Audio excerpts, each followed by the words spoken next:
Greetings, friends. I'm Marc David, founder of the Institute for the Psychology of Eating. Let's talk about how carbohydrates fool the body. First, let's make sure we're on the same nutritional page here.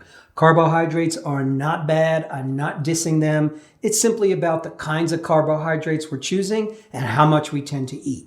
So, with that said, one of the interesting nutritional challenges we have these days really is the fantastic amount of carbohydrates that we have available to us. The number of choices we have in terms of candies, breakfast cereals, breads, soft drinks, pastries, pastas, desserts, chips, pretzels, and so on, it's massive as compared to what was available to early humankind in nature or with the advent of farming.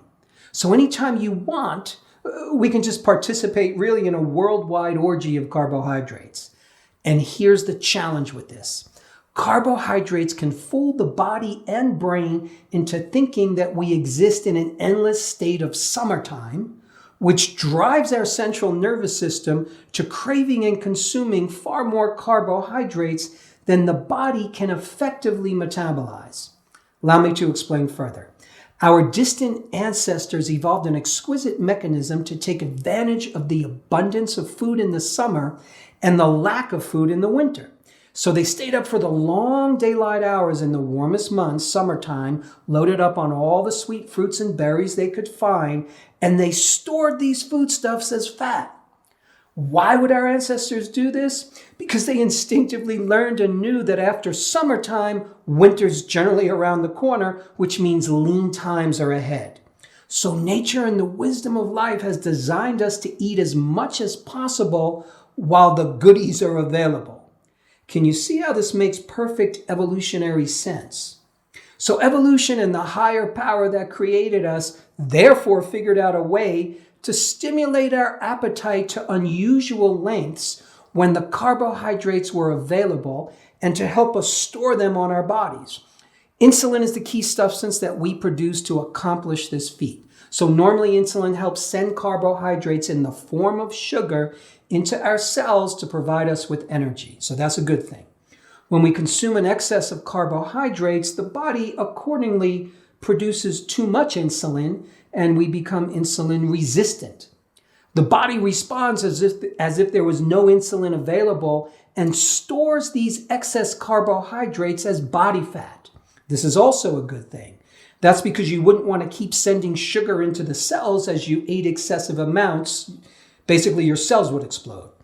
So as we evolved over eons of time, the chemistry of the body became radically different in the summertime as we prepared for the colder months. The availability of carbohydrate foods stimulated our hearty desire to consume them even more.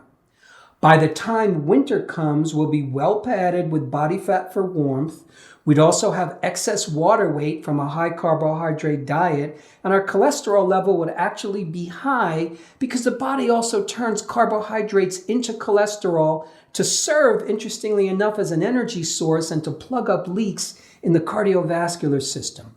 Blood sugar levels will also be quite high, which is normally not good, but from this evolutionary perspective, it works because sugar in the blood literally functions as an antifreeze in the cold months. If you actually tasted the antifreeze in your car, by the way, it tastes sweet.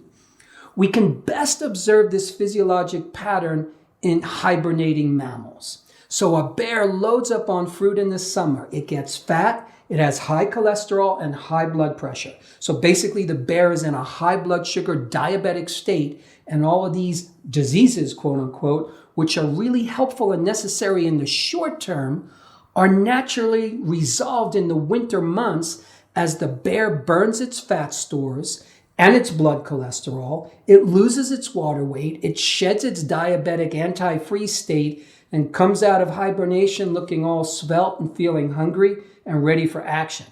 So here's a problem. Even though modern humans aren't attempting to fatten up in the summer, many of us consume sugar and candy and cake and cookie and pasta and bread and donuts and potatoes and wheat products in such great quantity day in and day out throughout the year. And by doing so, our system goes into a bit of a bio-rhythmic confusion. The body thinks it's in an endless summer, so we're forever in a pre-hibernation state.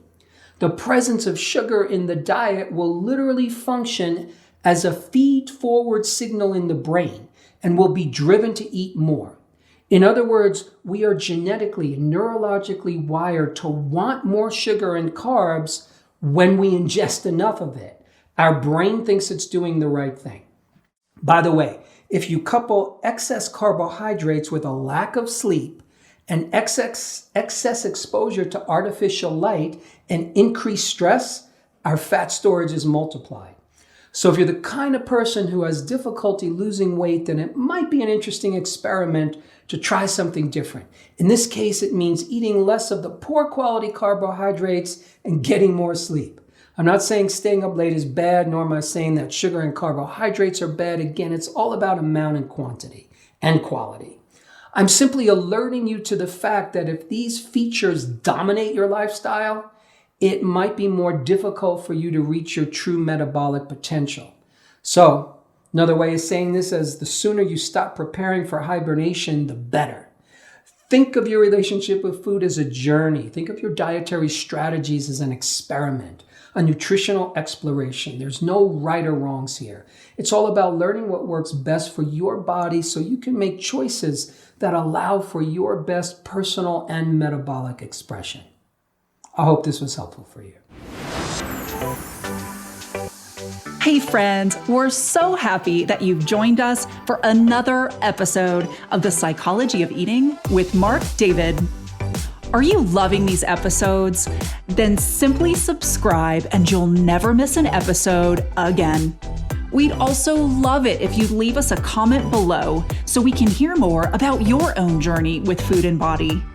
And if you're curious about what we offer at the Institute for the Psychology of Eating, including our internationally acclaimed coach certification training that's rooted in dynamic eating psychology and mind-body nutrition, please head on over to our website, psychologyofeating.com.